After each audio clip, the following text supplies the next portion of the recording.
Good evening, everyone, and welcome. Thank you for joining us.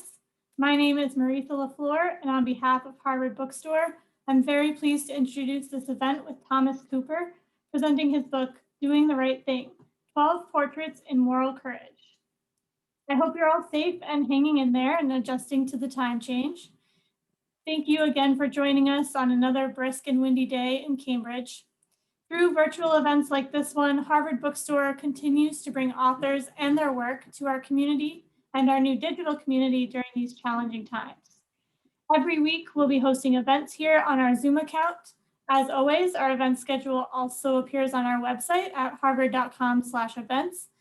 And at harvard.com, you can also sign up for our email newsletter and browse our bookshelves from home. This evening's discussion will conclude with some time for your questions.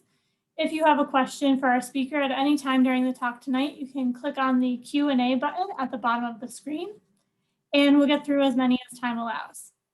In the chat, I'll be posting links to purchase tonight's featured book from harvard.com, as well as a link to donate in support of this series and our store.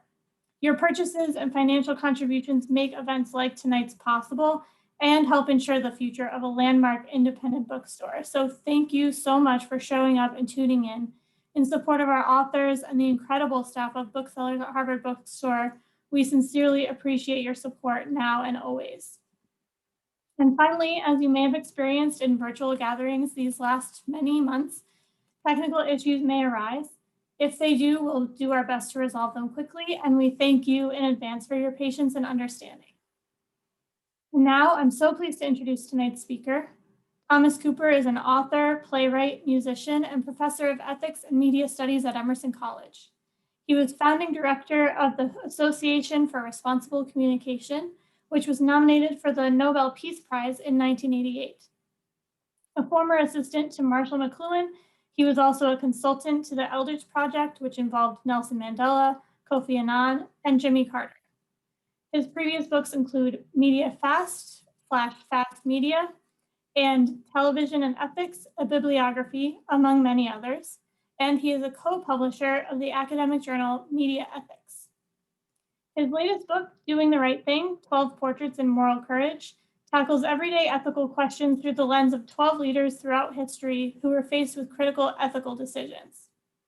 As Fordham University professor of communication and media studies puts it, deeply researched, keenly reasoned, colorfully written with memorable detail, Cooper's book will, with any luck, inspire and guide great moral leaders in our time and well into the future. We're so pleased to have him here with us virtually tonight. Without further ado, the digital podium is yours, Thomas. Thank you very much, Marisa. It's in the 20s here in New England today, for those of you who aren't in New England, so I thought putting us in Hawaii would be soothing as a contrast. Some of you may know Marisa LaFleur, who just introduced me as the event supervisor at Harvard Bookstore. However, Emerson College, where I teach, is also very proud to claim her as an alum in our writing, literature, and publishing department. She has great credentials in book acquisitions, design, editing, business, managing, and proofing, and was president of one of our student groups. So I'm really honored to be introduced by her.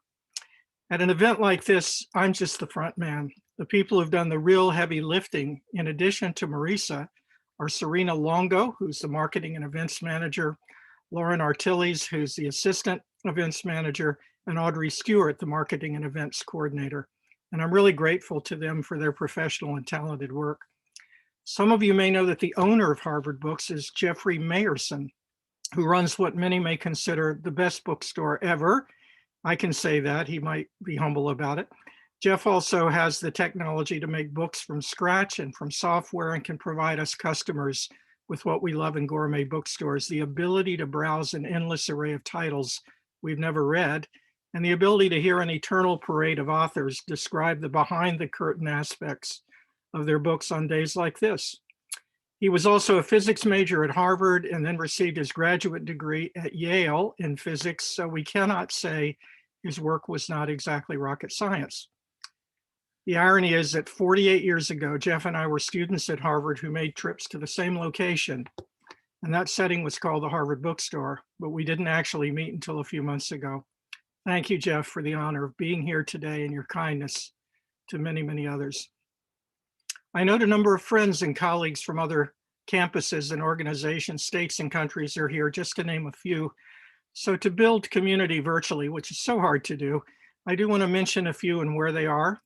Alice Van Buren in New Mexico, Jeff Newton at the Cape, Patricia Gersu in New York, Adeline and Lars in British Columbia, Canada, Professor Ann Allman at the University of Hawaii, Professors Megan Marshall, Trip Wetzel, Maria Sanfilippo, and Greg Payne from Emerson College. And by the way, Greg was a founding member of the Emerson Ethics Circle and has offered decades of positive influence. So very glad to have him here. Dennis and Vicky in New Hampshire, Jen Cole and Plamen Petkoff at Harvard, Chang Yang Gu in China, Steve Shargell in Florida, Tara Giunta, another great ethicist and lawyer, Washington, D.C., Lee Gardner, the great director from the Nora and Central Square Theater in Cambridge, Jean Kilborn nearby, who is, to my view, the leading analyst of gender and age-based advertising in the media. So another great next of kin ethicist. Susanna Light from Costa Rica, Dr. Cliff Christians, a major ethics figure and mentor for me at the University of Illinois. And I see many other scholars here who I don't know personally, but I extend a warm welcome to those of you from Berkeley, Harvard, University of North Carolina, University of the Punjab in India, Boston University, Wellesley, and anyone who I may have left out since these registrations were only current as of 3 o'clock today. You're welcome. Please feel included, whether named or not. And I have many of my terrific students and former students here, and I'm really honored to salute them. I learn from them the most. One of the great inspirations for my writing is my wife, Eileen, who's also here, and my wonderful daughter, Angelica, who's in Florida. Many thanks to both of them who also greatly inspire. So why did I write this volume called Doing the Right Thing? First, I wanted to proffer thinking which is pragmatic, since we all frequently ponder ethical decisions. Consider this list of ethical questions we face as individuals. Probably you've asked some of them. Do we put our parents in nursing homes? Do we take those in a coma off life support? Should we ever carry guns or mace, or what could injure someone? Do we believe in capital punishment? When do we fail or pass our borderline students? Whom do we hire and fire? Who is exempt from serving in the military, if anyone? Do we report lawbreakers in our own family? What boundaries do we set for our children regarding their drinking, their driving, their smoking, their dating? What about our own alcohol, drug, and tobacco consumption? Does that amount change if we're pregnant or if we're closer to those we might endanger? How far do we go in taking action when we see abuse, racism, misogyny, homophobia, Islamophobia, anti-Semitism, and other social offenses? Do we intervene?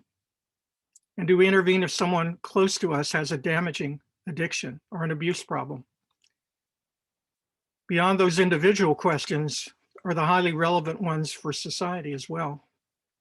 Who gets the last beds and ventilators? Who receives the safest protective equipment? Who wears masks and when? Do schools reopen or move online? When do businesses reopen? To what degree? Do we defund or transform our police? Which statues do we dethrone or destroy? What political ads should be permitted on Twitter and Facebook and beyond? How do we best counter systemic racism effectively? What foods and drugs should we consume and ban? To what extent do we honor the First Amendment when people are being defamed or profiled, insulted, stereotyped, vilified? And you'll recognize this phrase, when they're being incited to violence. These topical civic and pandemic ethical issues are ubiquitous and part of the fabric of ordinary, not just extraordinary life. So when I elected to write Doing the Right Thing, these pragmatic questions were in my mind. And I wanted to provide germane and practical tools for the omnipresent ethical decision-making we all face. But I also wish to research several leaders who confronted some of the most perplexing ethical decisions throughout history. and to uncover what we might learn from them. So I wrote over 200 experts in philosophy, history, and related disciplines to discern their views of the most vexing ethical hair pullers, including those choices which most altered history and our own lives. And then of the 200, I compiled the 110 replies I received to see what the patterns were. I wanted to ask 3 questions. What can be learned about these difficult ethical quandaries, which isn't common knowledge? Next, how can we apply our collective wisdom, which is discovered from these, to our own lives and to issues of social justice when making our own moral choices? And thirdly, for those of us who are educators, how can we create a more engaging approach to ethics education instead of the same old lectures about Aristotle and Mill, who, by the way, are embedded into the book, so I'm not devaluing Aristotle and Mill. Where would Western ethics be without them? But how can ethics instruction become omnicultural, reader-friendly, germane, and thus exciting to the student of all backgrounds, as well as the general public, so that no genders, races, nationalities, age groups are excluded from ethics? And how can such ethics education be ethical in that inclusiveness? So now I want to introduce you to the 12 central characters profiled in the book in groups of 3 who emerged from that process. And I'm doing it in groups of 3 to make it easier to digest. Consider first the 3 US presidents who are spotlighted in the book: Truman, Kennedy, and John Adams. All of these had self-proclaimed flaws. Indeed, Kennedy was a detestable womanizer, and his private thoughts on civil rights were more prejudiced than his public persona. So I'm not holding up these 12 as saints, but rather I've selected them because their most difficult decisions drastically altered history in such a way that we might not be alive had they acted differently. For example, John Adams faced enormous public and private pressure to go to war with France against Napoleon.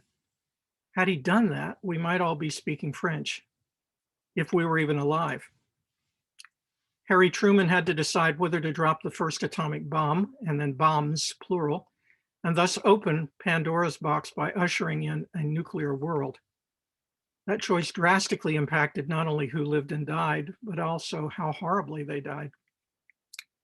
And John Kennedy's decision during the Cuban Missile Crisis might well have ignited the first global nuclear war.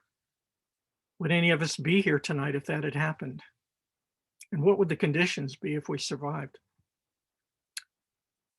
So such ethical judgments can have profound history sculpting consequences. Marisa, let's see slide number 1, please.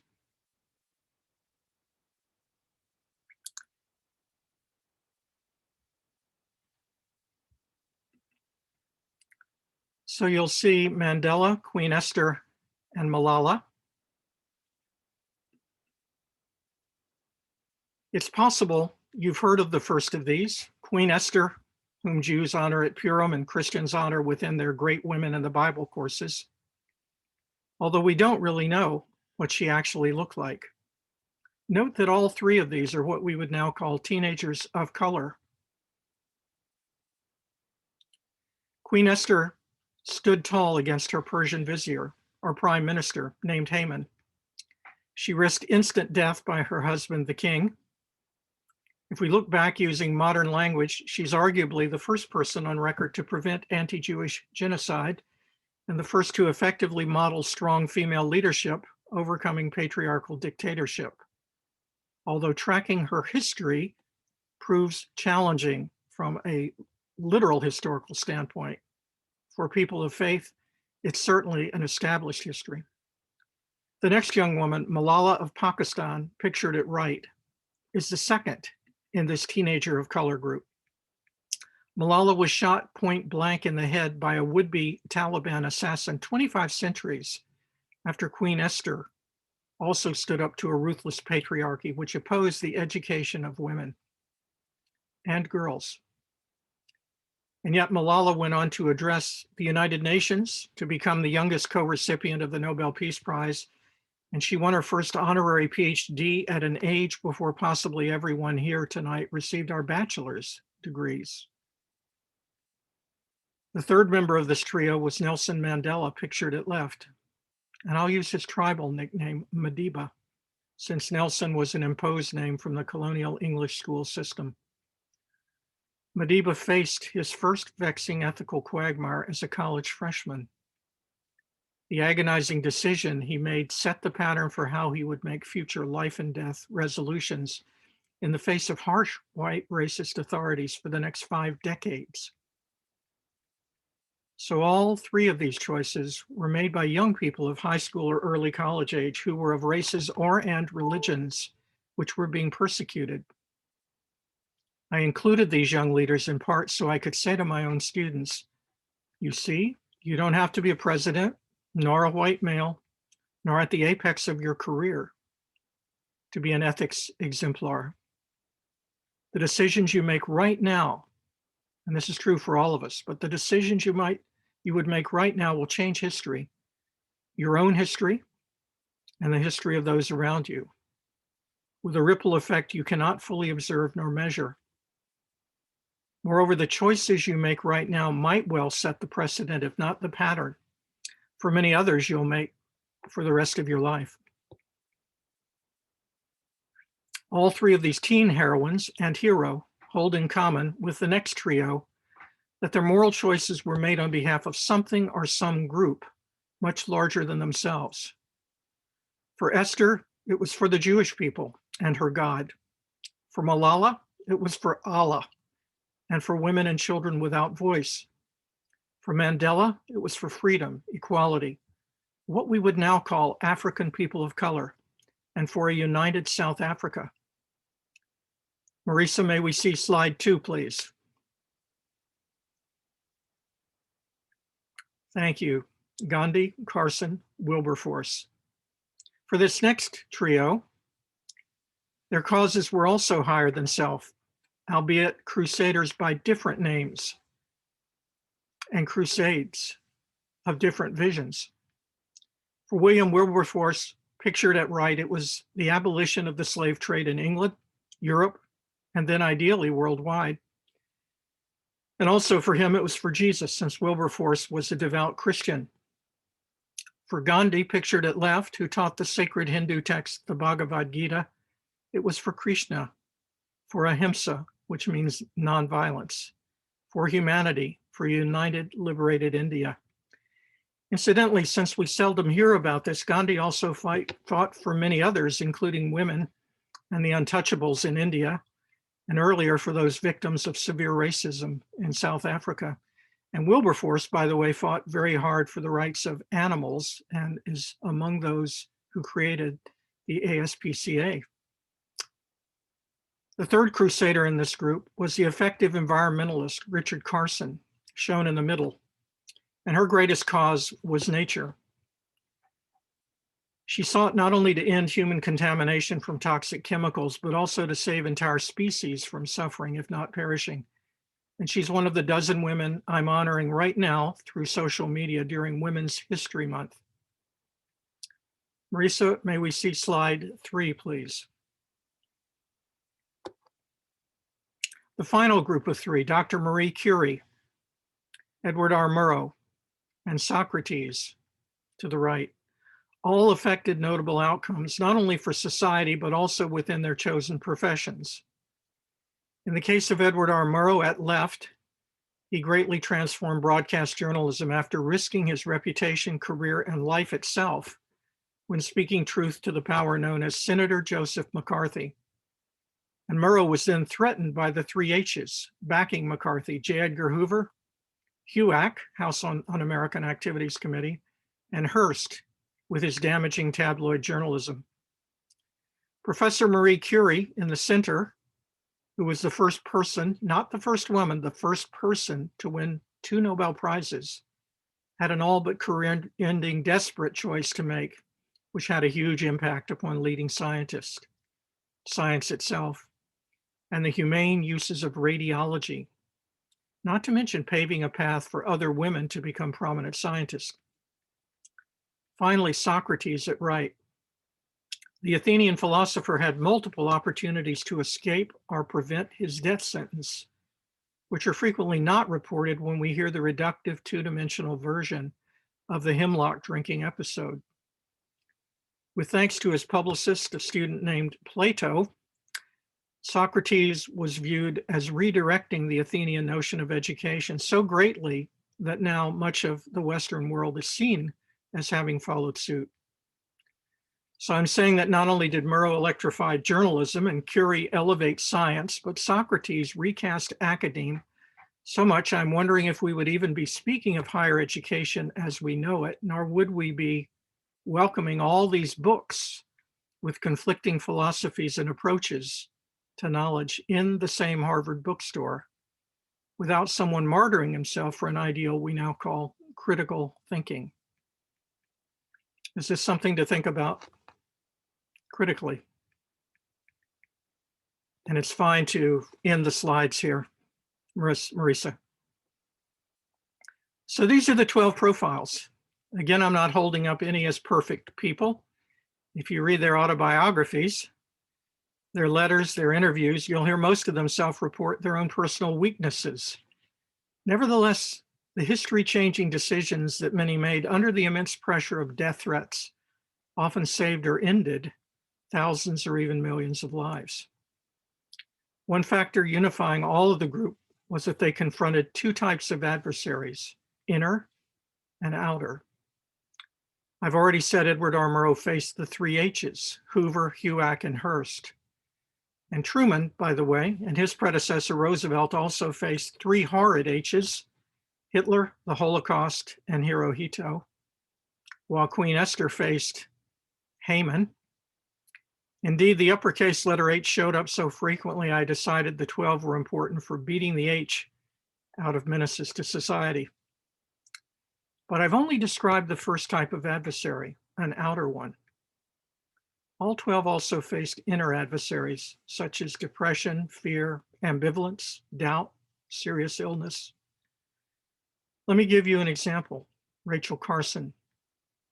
Her inner adversaries came really to focus when she had to decide whether or not to invite a television crew to live in her home 2 days to shoot a lengthy interview for a prominent CBS News show, one that could help her cause greatly. Let me read a quote from the book. Carson's chemo treatments started far too late and depleted her energy. They kept her bedridden on a borrowed hospital bed.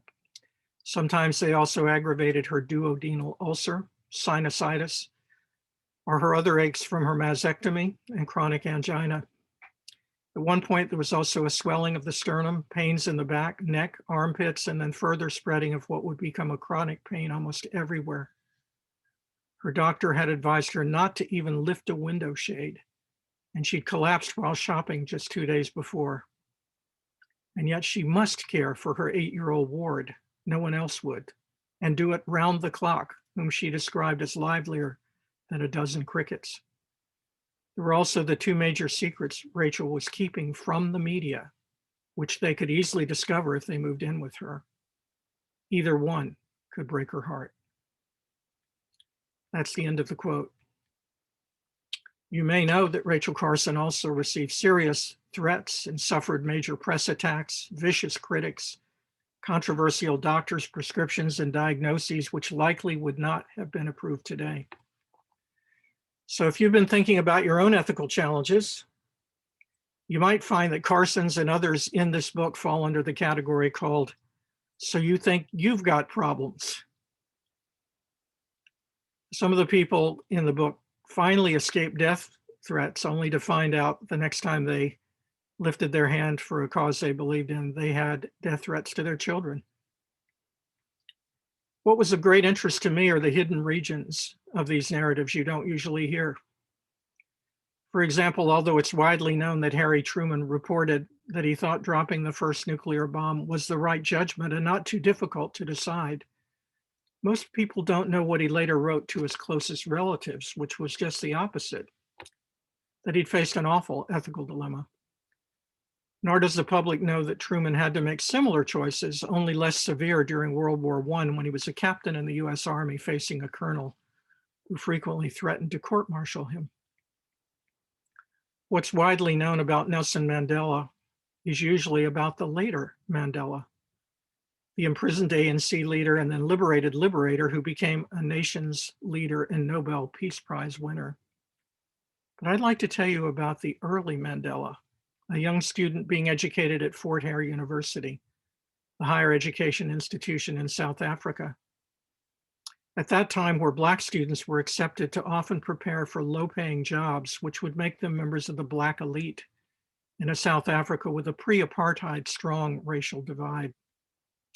Fort Hare University was strictly ruled by a white principal named Alexander Kerr, previously from the University of Edinburgh, and by his colonial faculty. Kerr was quite upset by a threatening Black student boycott designed to create better conditions for students. Mandela, whom I've been calling Madiba, his affectionate nickname, served on the student council as a freshman. When Principal Kerr called Madiba into his office for a private meeting, the options he gave were either to fully conform to Kerr's mandate and thus betray Madiba's classmates, or be expelled from Fort Hare University. The stakes were even higher because expulsion would have brought great shame upon Madiba's family, the head of whom was a tribal leader who had adopted Mandela after the death of his father. Nor did the freshman want to let down a very influential upperclassman at Fort Hare who was tribal kinship and Madiba's primary advisor. So the young Mandela, who was new to the more urbane and sophisticated world of the university, was caught in the painful pinchers between the student kinship of his tribe and his loyal classmates on the one hand, and yet on the other hand, his family, their chief, and those who could control his entire education, reputation, and career. It was a matter of principle, PLE, versus principle, PAL. And he knew he was also being asked to be a voice for both student solidarity and Black resistance to bigotry. Nelson, as the white educators called him, reported in his autobiography his great anxiety throughout sleepless nights before facing Alexander Kerr one-on-one the next day with his answer. I won't spoil the plot by telling you the detailed outcome. But what is so important is that Madiba set the pattern for how he would face colonial white authority for half of a century in many life and death decisions, not just his life and death, yet to come.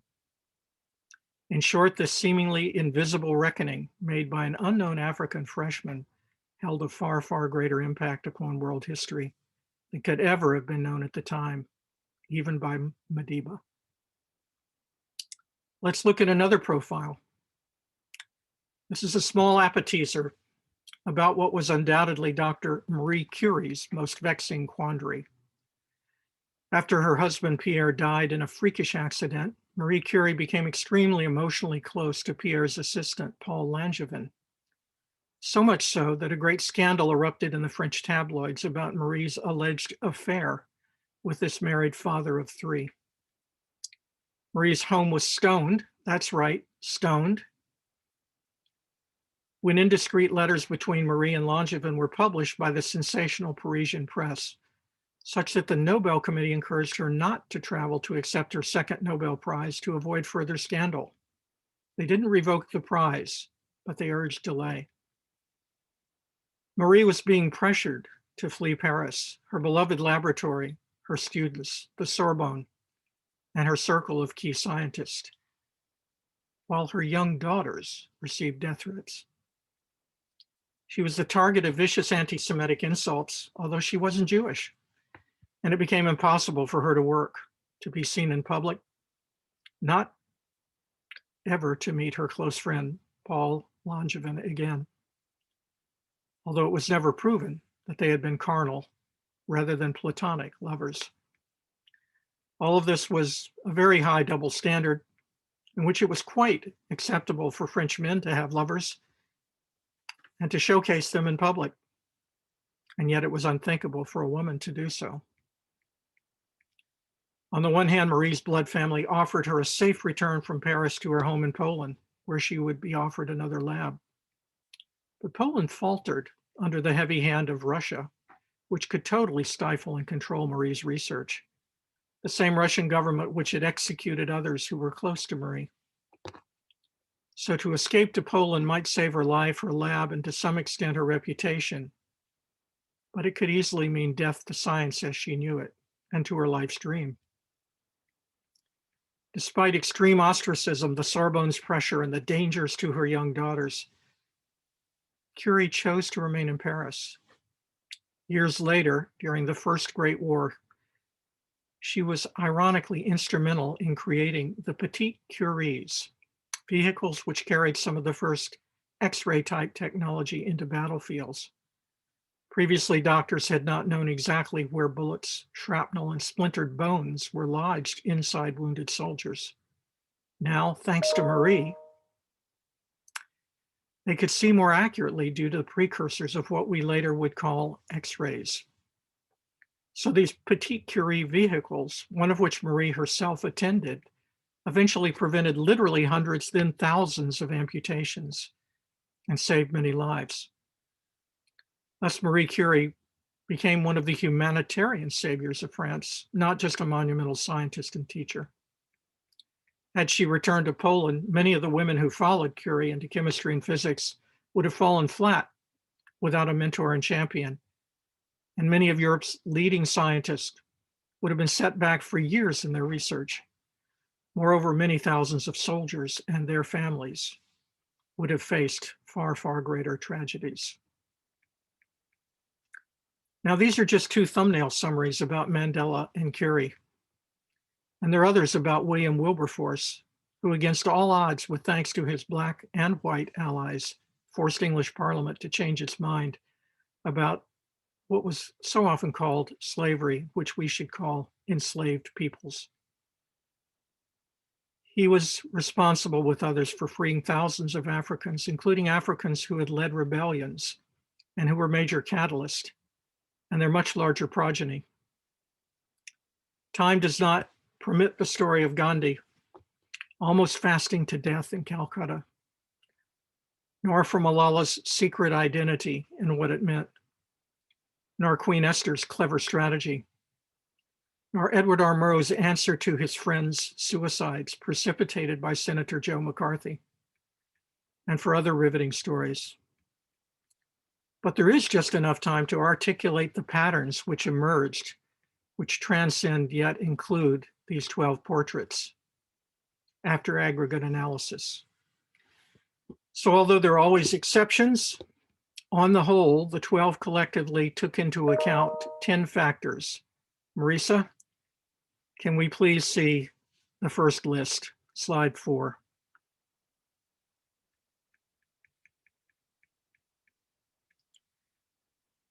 So you'll see these 10 factors, they didn't go down a list. This is what we found out, you might say posthumously, by reading all of the relevant documents. But on the whole, they were driven by notions of fairness and justice, considerations of the impact or immediate consequences, ends and means, tone and atmosphere. For example, Gandhi tone was everything. It had to be nonviolent, no matter what the risk and outcome. Motivation and higher law, a higher law than human law usually. Allegiance and loyalty, often these were conflicting.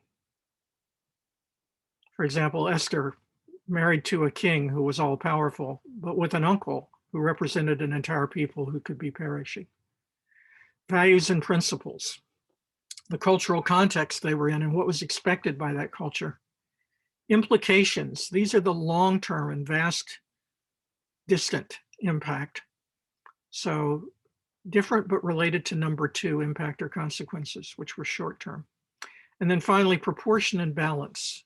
What weight did they each give these different factors? But there are also 10 traits of character which most frequently appeared.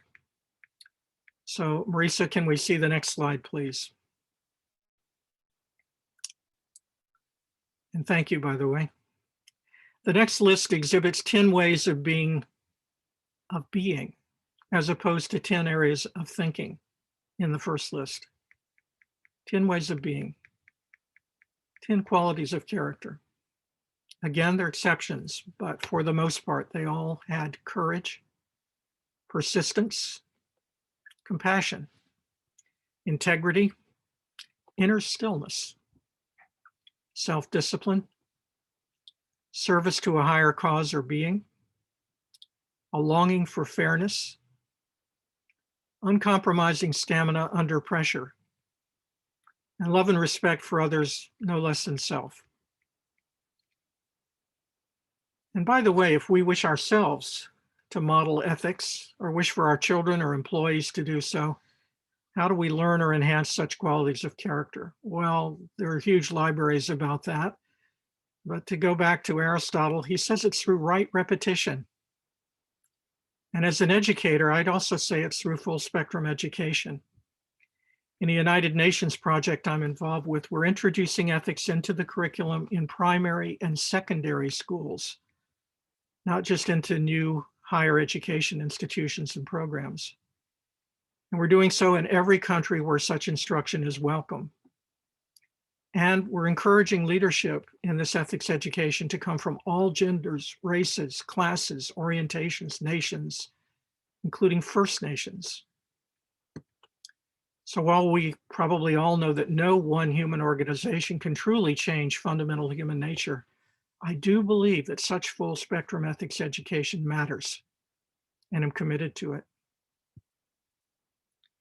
In addition to the 10 factors and 10 qualities of character, embedded within the book are many other tools advocated by enduring philosophers and by an omnicultural approach to ethics. I'm going to share with you 11 of these tools just to break the pattern of 10. You can see it as the increase or inflation. These are moral decision-making skills by philosophers are at the heart of cultures which do not name individual philosophers. And there's subplots within the book. I'm not presenting them with a sophisticated graduate school level nomenclature, but rather they're available to people of all ages and levels of education. Thus, these are the big ideas presented in ways available to everyone. Marisa, let's share the final list. Thank you. So these 11 tools that you'll see within the classical Western canon, obviously Aristotle, Kant, and Mill are usually the three most argued or adopted or advocated or introduced philosophers.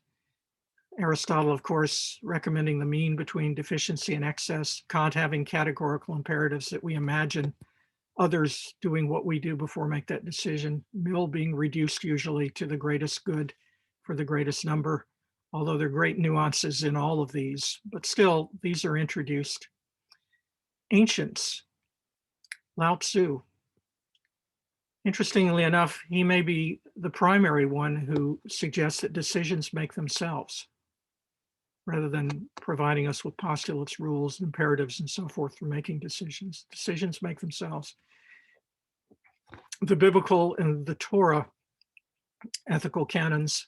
Of course, we know the Judeo-Christian ethic does not mean that Judaism and Christianity are identical by a long shot, but they have in common the 10 commandments. And of course, we know Christianity adds the reciprocity of the golden rule and so forth. And there's much more to the Torah and the New Testament in the way of moral decision-making. So those are linked often in Western culture, Judeo-Christian, despite the differences. And the same with Ubuntu and Aloha. They're very different geographically. Ubuntu comes, of course, from the Zulu people and many other peoples of tribal Africa, quite an ancient philosophy. And Aloha, of course, from Polynesian colonies, best known in its commercialized version in Hawaii. But we're looking at the more authentic collective ethic of Aloha and Ubuntu, a communitarian ethic where the community matters more than the individual.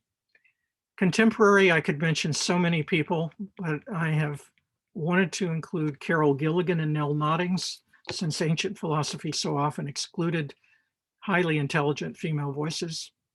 And of course, Carol Gilligan and Nell Noddings have their differences, but also have an overlap in what's been called a feminine or feminist ethic, and also the ethics of care, the ethics of gender, much more to that than I have time to consider.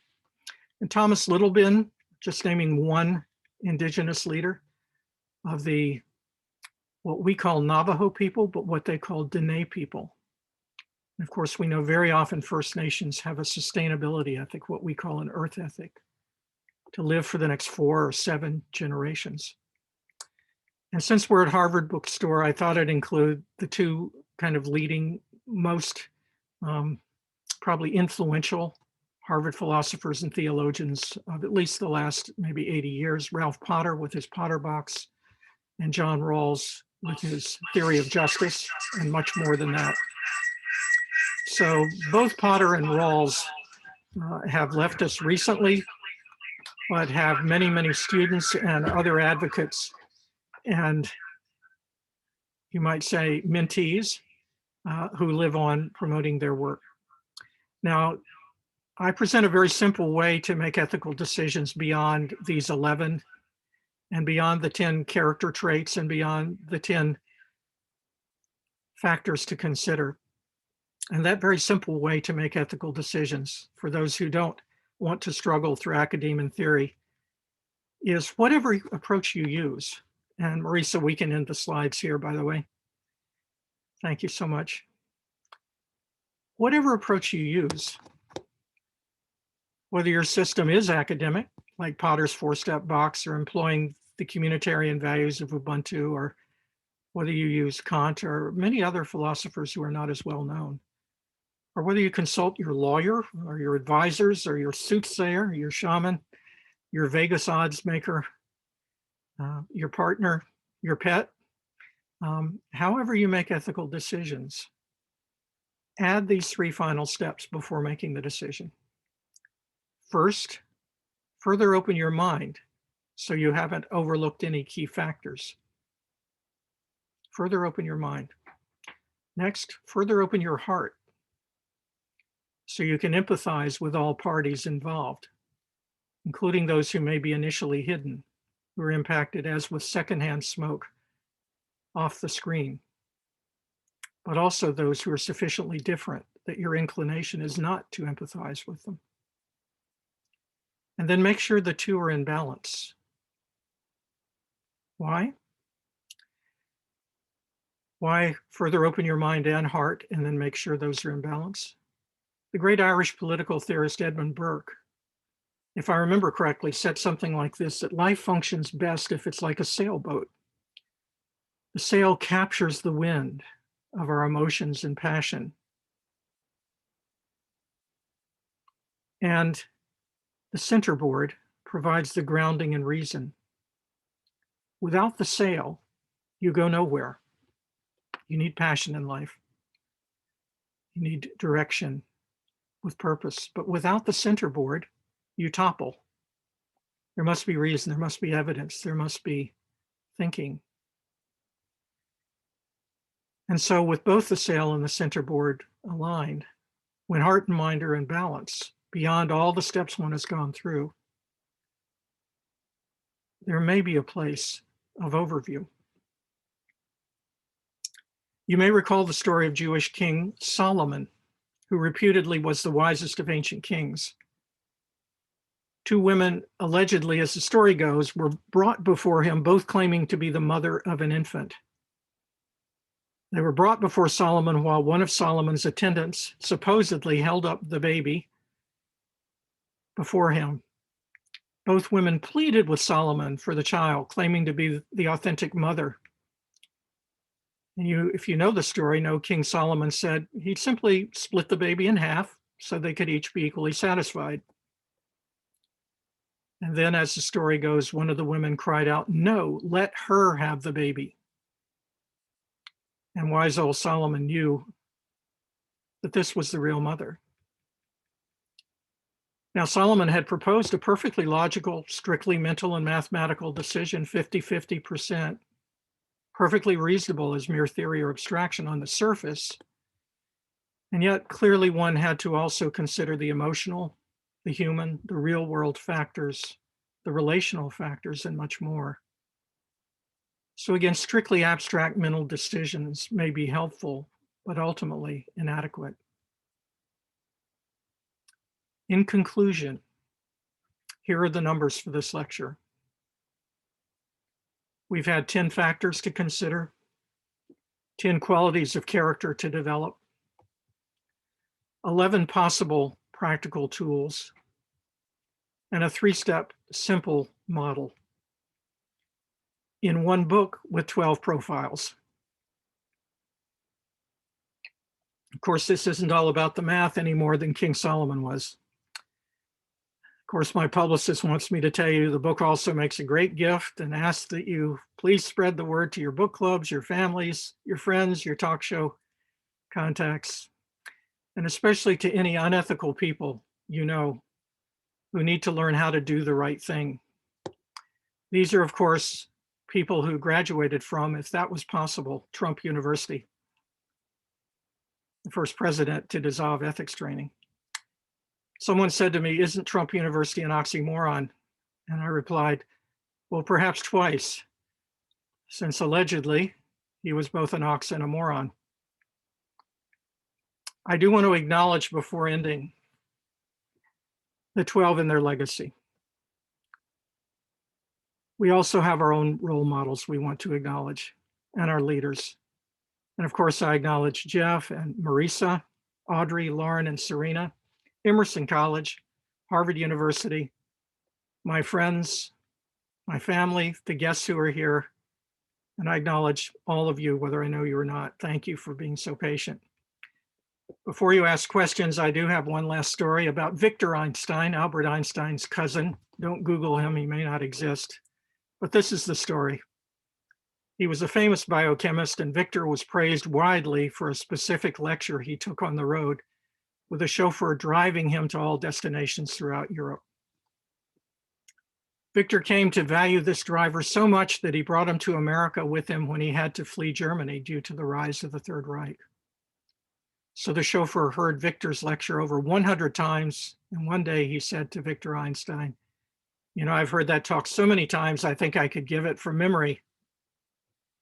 Much to his surprise, Einstein said, "You know, I've given that lecture so often, I'd love to trade places with you and sit in the back row of the lecture hall and nod off the way you do." Believe it or not, the two liked this idea so much that they actually traded places. And all went very well until the chauffeur, posing as the professor, spoke at an American university. Little did the chauffeur or Einstein realize that Victor's major American rival had traveled 500 miles to be there, Dr. Harold Logan, and he was hiding in the next to the last row wearing a disguise. When it came time for the Q&A period at the end, Logan, the rival, rose to ask his question and said, "How could you write e to the IPI minus x squared at the end of your equation on the blackboard when any fool would know it should be e to the IPI plus x squared?" The chauffeur gulped internally. He realized he was now out of his depth, but he returned to calm and replied, "My dear sir, I'm surprised that a scientist of your years and possible erudition could make such a pedestrian error. And to show you just how piddling and obvious the answer is, I'm going to ask my chauffeur to answer it for me." So some of you may know I've had some recent issues with my health and mobility. And so my wife, Eileen, has been kind enough to drive me around. So now, as we move into questions, if you have any tough ones tonight, please refer them to my chauffeur, Eileen. And now Marisa will be offering your questions to me. Thank you in advance, Marisa, and thank you to all those raising questions, and over to you. Thank you very much. As I mentioned in the chat, if you have any questions, you can put them in the Q&A using the button at the bottom of your screen. We do have a couple so far. One is actually a compliment from Cliff Christians, who says, "Thank you for your sophisticated way of integrating the individual struggles of moral decision-making with the community's ideas and social relations we need to maintain throughout our lives."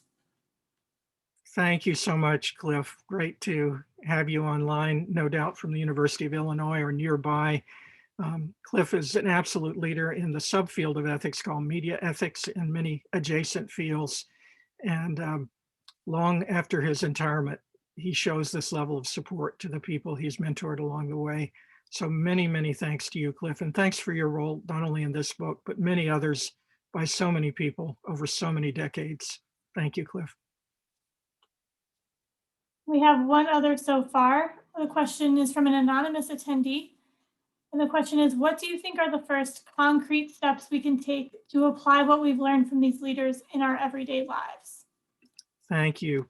So again, I remain humble about that because we're each different from different cultures with different approaches, professions, and skills, and so forth. But I would think that if one were to go through those lists and give some thought to where I should most be developing muscles, which areas of character, thinking, and if that's too much, which of those three areas do I tend to negate when I have to make a tough decision? Do I really fairly and completely, comprehensively consider all the people and all the factors that are known to me and then press further to see what's hidden?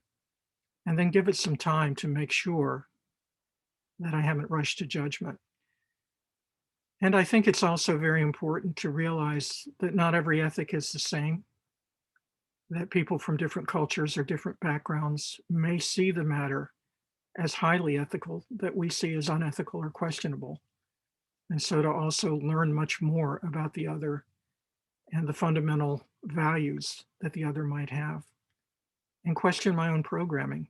I may have been taught something as ethical that, 30 years later is very much in doubt. I think also to thine own self be true in thy own conscience. I tell my students, in an age where everybody's sleeping with everyone else, what matters at night is, can you sleep with yourself? How are you doing with that? Those are a few starting points, and I hope the book also gives you others. A question that actually I think is a good follow-up to that is from Stephen. A simple question: why should I be ethical when it doesn't get me anywhere? It seems most of the people getting ahead are completely immoral, never mind unethical. Well, there are many points of view on that, Stephen, and I do understand the question. There are those who claim in the long term you ultimately come out on top. And Gandhi, for example, had a famous quote that the liars and dictators and so forth ultimately meet failure. And if you look back in history, you may find that they may seem to triumph initially, but do they get reelected? Do they die a harsh death, like most dictators? So forth and so on. History has many examples. And of course, all traditions have a version of sowing and reaping, that it comes back. And, it may take the form of karma in Indian culture, or it may take the form of even Newton's third law: for every action has an equal and opposite third reaction. If you're equal and opposite reaction, if you're going strictly scientific and not a person of faith, or on the street, what goes around comes around. But I think it's wise to be ethical ultimately. The people who matter are influenced by that, and remember that. The people who matter know that you're trustworthy when the time comes for something important to happen. And so I think it is in your own self-interest to be ethical ultimately, although we can find many, many cases in history where people moved into a state of great doubt and a state of great danger when they were ethical. And that's why the book was written. But what about other people? Isn't it in their interest that you're honest, that you have integrity? So if it doesn't get you anywhere, does it give you everywhere? Is life only forgetting somewhere? Or is it also forgiving, in both senses of forgiving? Is there more to life than just status or money or whatever else? I'm not denying the importance of those. But what about everyone else if I'm ethical? Isn't it to their advantage? Something to think about. I'm not the last word.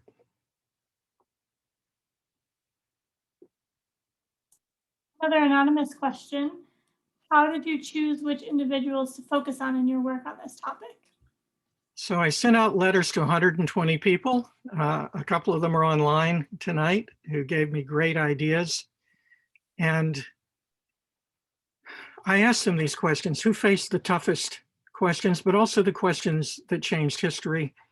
And we got a lot of names that came in. Let me tell you some of the runners up: Lincoln, Galileo, Aaron Brockovich, Jesus, Thurgood Marshall, Mother Teresa, Martin Luther King Jr., Tank Man, the first Queen Elizabeth, Harvey Milk, Chief Dan George, Bayard Rustin, the great civil rights leader, Malcolm X, Robert Oppenheimer, the Prophet Muhammad, the Dalai Lama, who had, to decide where to relocate and so forth, what to do about his home country, Simone de Beauvoir, Copernicus, Harriet Tubman. Every time she decided whether or not to go back to free more enslaved people, she faced a very high risk of death. And I could go on, but those were some of the runners up. So there's no clear-cut answer here as to, are these the best 12? Only that those 12 decisions they made did play very important parts in history and are arguably among some of the toughest ever made. But could I prove empirically that they were? I can't go inside the head of everyone and think of all the obscure oral cultures where the tough decisions that were made weren't written down and so forth.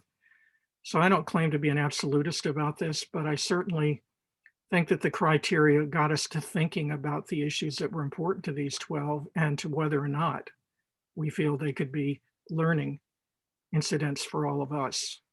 And all these runners up and many others unnamed could start a sequel or your next book.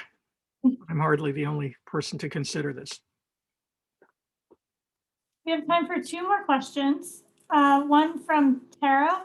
Can you tell us more about the program you're working on with the UN on building ethics in primary and secondary education? And can we do that here in the US? Thank you very much. And if that's, I don't know which Tara that is, but if it's Tara Gianta, wonderful to have you with us from Washington. She's a great international lawyer, so I can see the interest in the UN, if that's who it is. So yes, I got a call out of the clear blue saying it was the UN in Vienna.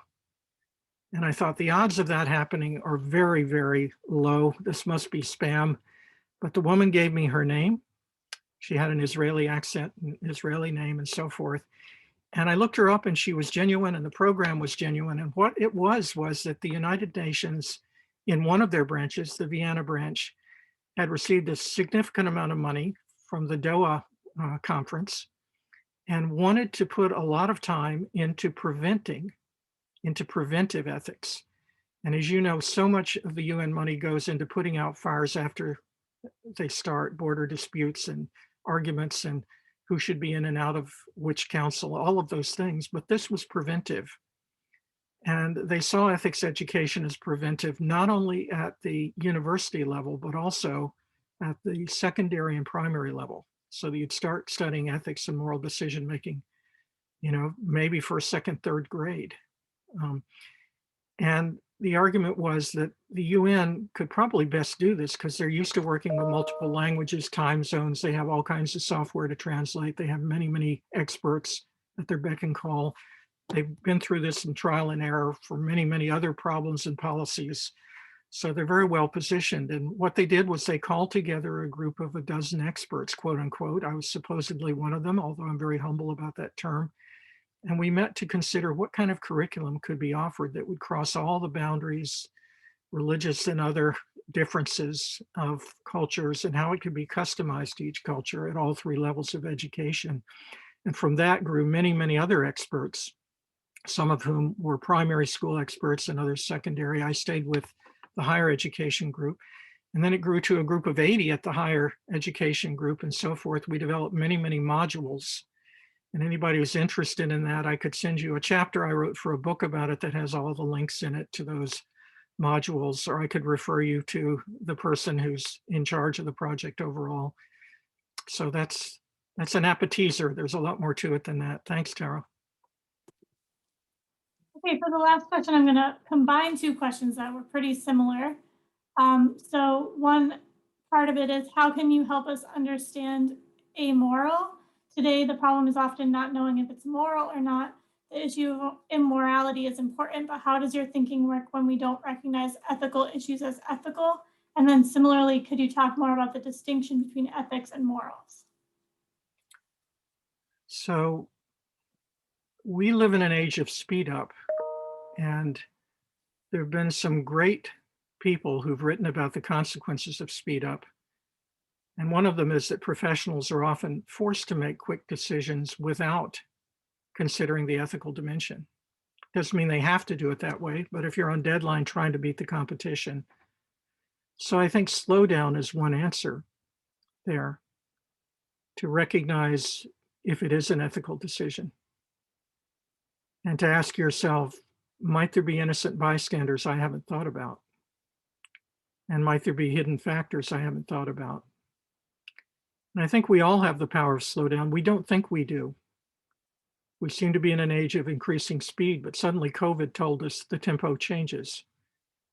And there are many other factors that can tell us the tempo changes, but we can also say, I change my tempo.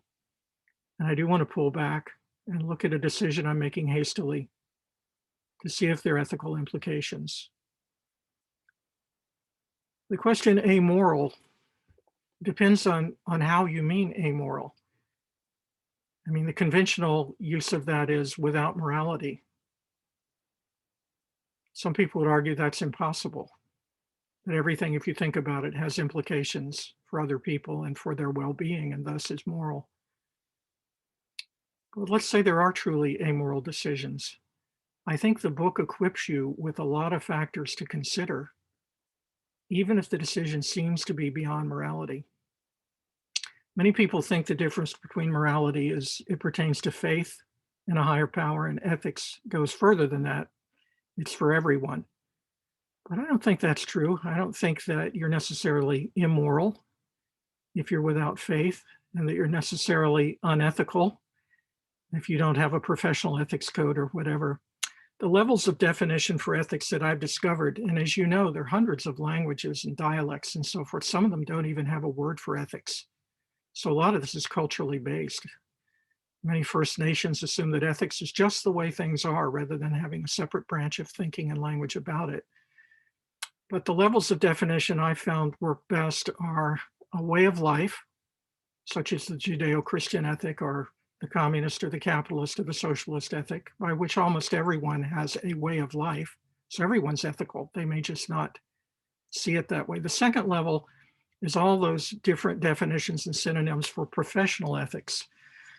So we have codes and laws and policies and standards and practices and best case scenarios and best practices and all kinds of ways of working out professional rules for ethics. And if you are a professional, or even if you're not, you're an aspiring professional and you're a student or whatever, it's worth looking at what those codes are and why they exist, whether or not you agree with them in detail. And so that's the second level. And by that sense, everyone can choose to be ethical as well, whether or not it's moral. And then the third level is the study of. And that's why we have classes in ethics and faculty in ethics and other things, the study of number one and number two, all those ways of life and the morals embedded within them, and then all of those professional approaches to making moral decisions. And the fourth level of definition is what the woman or man on the street says, meaning integrity or fairness or virtue. When they say he ain't got no ethics, meaning he's a politician. Whoops, did I say that? Meaning he or she is not trustworthy or not virtuous. That's the common parlance for ethics. So depending on which level of definition you choose, everyone is ethical. They may not choose to see it that way, but they have an ethical culture in which they're embedded, or they have an ethic in which they're embedded. Moral is different. Moral may require harm being done. Moral may require, depending upon the culture, a violation of higher law, which would be a law by a supreme being. And moral more frequently descends from that, although there are contradictions. Consider a chaplain in the military. Chaplain in the military is taught by her or his faith, thou shalt not kill. if it's Judeo-Christian, and many other faiths as well. Thou shalt not kill. So they're taught by that ethic. Do no harm, which is also part of the historical medical ethic. But they're taught by their military ethic exactly whom to kill and when they can kill them. And there is a very specific code honoring the rules of engagement in the military. So consider a chaplain in a foxhole late at night. Everyone else has gone to sleep. He wakes up, there's a gun at his right hand, and he awakens, and the so-called enemy are about to come over.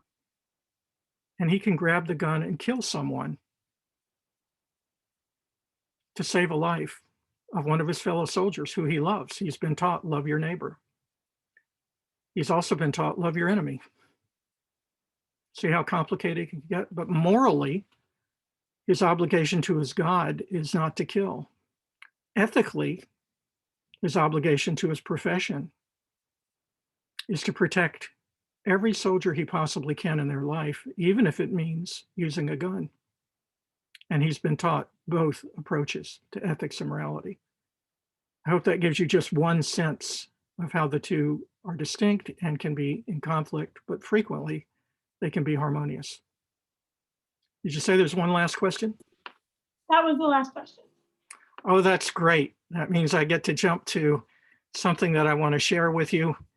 And I appreciated those really good questions. Thank you. And if you have further follow-up, I always welcome emails that Harvard Bookstore can refer you to me if you'd like to do that. And I don't like those people who sidestep things or make convenient arguments in their answers that kind of bypass. So if you don't think I hit it for you, send me a corollary to the question that makes it very obvious where I left something out. Now that you've heard about the book, Marissa has let you know in the chat how you can actually own your own copy of it or obtain one for a friend or family member or your entire class. But I didn't come here tonight just to promote a book. There's something else I'd like to do. Unlike most mathematicians and astronomers, we ethicists get to preach a little. So my preachment is always this: stand and be counted. Stand and be counted. You remember Tank Man who stood in front of a long line of tanks? Take a stand. Your experience, your expertise, your interests may lead you to champion or emphasize a different ethical cause than mine, but take a stand. When we look at the violence, the hatred, the health crisis, the divisiveness, the natural disasters, the omnipresent deception, systemic racism, and destruction, it's important to take a stand. One of the least ethical things one can do is absolutely nothing. So while doing the right thing is educational, practical, historical, and philosophical, when I look at these 12 lives, the book for me is also inspirational. In the aggregate, the 12 not only give us insights for making wise decisions, but they collectively say, stand and be counted, as do I. And I make no secret that my stand is for all truly just and humanitarian purposes from my perspective, including Black Lives Matter, the rights of all First Nations, gender and transgender rights, the lives of the thousands of animal and plant species who can't speak for themselves, and thus for the health of our planet. And I appreciate all the groups championed by those in the book too, by Malala and Mandela, Gandhi and Esther, and the other leaders of conscience, not only in this book, but leaders of conscience everywhere. And of course, I stand with you for all causes that promote true ethics and true education. So I'm happy to make my stand clear. And I urge you to take your stand. Most of us living in America who can afford to buy books have a high degree of privilege. So let's use that privilege for ethical purposes and take a stand for something pro-social, humane, just, democratic, and above all, far greater than ourselves. So thanks so much again to Harvard Bookstore and to all of you. And now back to you, Marisa. Thank you so much again, Thomas, for sharing your work with us tonight. Thank you to all of you out there for spending your evening with us and contributing questions to the conversation. Please learn more about this book and purchase Doing the Right Thing at the link in the chat. And on behalf of Harvard Bookstore here in Cambridge, Massachusetts, I just want to say have a good night, keep reading, and be well. Thank you.